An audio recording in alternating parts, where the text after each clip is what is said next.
After 29 years, the Sanderson sisters have made a comeback. This time, the witches found themselves summoned after two young girls mistakenly lit the black flame, leading to a night of chaos as Becca and Izzy find a way to stop them. However, with what we learn in this feature, will our ranking come out so clear-cut? Who will rise as the most good, and who will be deemed the most evil? Hey guys, I'm Brad with Wicked Binge, and this is Hocus Pocus 2, Good to Evil.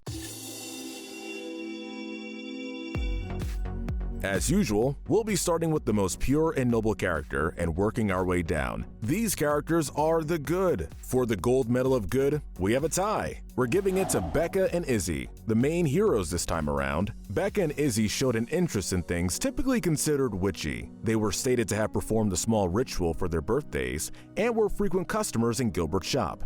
Thankfully, they were able to use their years of picking up tips and tricks to outsmart the Sanderson sisters several times. When they found out the Sandersons needed the blood of the Trask family, Becca and Izzy attempted to get Mr. Trask and Cassie out of sight, even at the risk of Cassie resenting them when they exposed her house party. When Becca was showing an ability to use magic, Izzy and Cassie stepped up to be her supporting coven. Whenever Becky began to doubt her abilities, Izzy was the one to piece all the information together and keep them going. The silver medal of good goes to Billy Butcherson. It should be no surprise that Billy wasn't interested in being involved with anything to do with the Sandersons after all that he had to deal with. Whether in life or death, Billy has shown to be absolutely over them. When Billy found out Gilbert was working for the sisters because he was cursed, Billy declared that it wouldn't matter if Gilbert followed their orders, and warned that Gilbert would be killed regardless. Due to being stuck as a head for much of the film, Billy wasn't able to take on the sisters as he had in the first film and was forced to watch as they performed their powerful spell. Thankfully, Billy was finally able to get the rest he long deserved when Winifred was destroyed, and he was given an added sense of peace when Gilbert promised to correct everyone on what really happened between Billy and Winifred all those centuries ago. In a surprising turn, the bronze medal of good goes to Book. In the first movie, Book was dragged around and treated as a simple prop for most of the feature. This time, it was easy to see the loyalty and care Book held for Winifred. Upon seeing how the sisters wound up with Book in the first place, it's easy to see the connection between them. Book clearly didn't want the girls to perish and so attempted to keep the power spell away from them. When Winifred lost Sarah and Mary and begged to be reunited with them, Book gave a solution to help them be together again. Seeing Book shed a tear at losing the sisters for good was far more heartbreaking than anticipated. With that said, we've arrived at the neutral territory. These characters fall in the gray area. First is Cassie. For the majority of the film, Cassie was little more than an obstacle. In her defense, being a teenager is rough no matter what decade you grew up in. Seeing her struggle to balance her love life, school life, and past friendships was an understandable dilemma. And Cassie was finally able to help Becca and Izzy after seeing the Sandersons flying past their house. Though Cassie didn't understand everything that was happening, she managed to roll with the punches and follow Izzy's lead when it came to offering Becca the support she needed. Next is Cassie's boyfriend, Mike.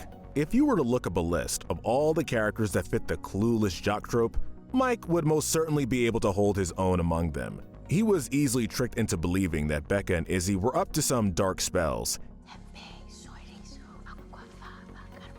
even going as far as to have a panic moment in class when he heard Izzy muttering under her breath to unsettle him.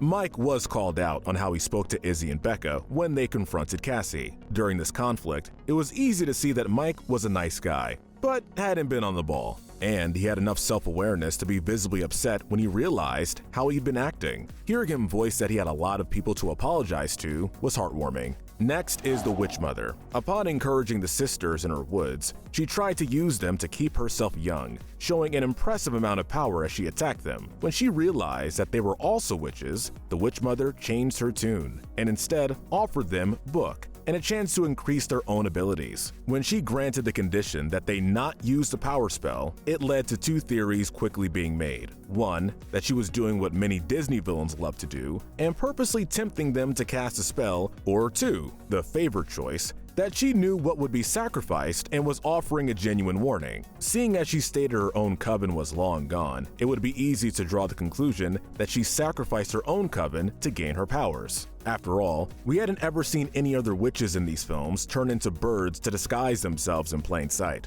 Now we have the mayor, Mr. Trask. His odd and disturbing obsession with caramel apples aside, Mr. Trask was a nice guy. He did have a no house party rule, but he hadn't once given the impression that the rule had to do with his running for office. After all, when Izzy and Becca initially said Cassie was at a party, he didn't have any reaction. It wasn't until they stated it was at his house and boys were present that he lost his cool. Even then, he made the statement that he had to stop Cassie from ruining her life, not his reputation. He was clueless, yeah, but overall, a good dad that loved to embrace the Halloween spirit and have fun. I mean, have you ever seen someone so delighted to see a flash mob?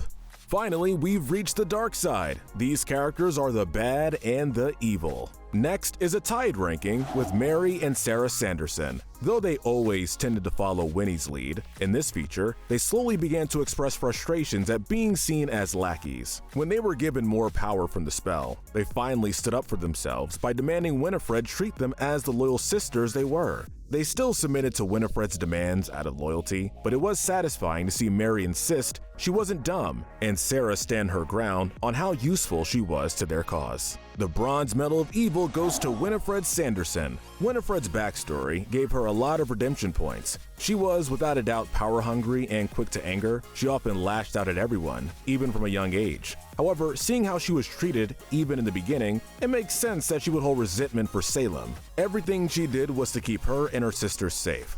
Sure, it doesn't justify hunting down children and devouring them to keep their youth in power, but it explained a lot. Seeing Winifred realize that she had to give up in order to gain the power she desired was gut-wrenching. At the idea of losing her sisters as she always had feared, Winifred begged for help from the very teenager she tried to kill. When she was faced with the reality of being reunited with them only in death, Winifred went with grace, blessing the girls and their friendship. Though it took several hundred years and several traumatizing deaths, Winifred finally found peace. The Silver Medal of Evil goes to Gilbert. Gilbert was underhanded with how he went about bringing the Sanderson sisters back, forgetting for a moment why on earth he thought it was a good idea to revive witches who were known to eat children. Made a lot of bad calls there. He forged a second candle to revive the Black Flame. He used Billy and ripped the dead man's head off. He tricked Izzy and Becca and didn't even bother trying to free them, though he tried plenty to increase his time on the hourglass. The only thing he did that really redeemed him after he finally realized that the sisters needed to be stopped was promise to correct the legends concerning Billy.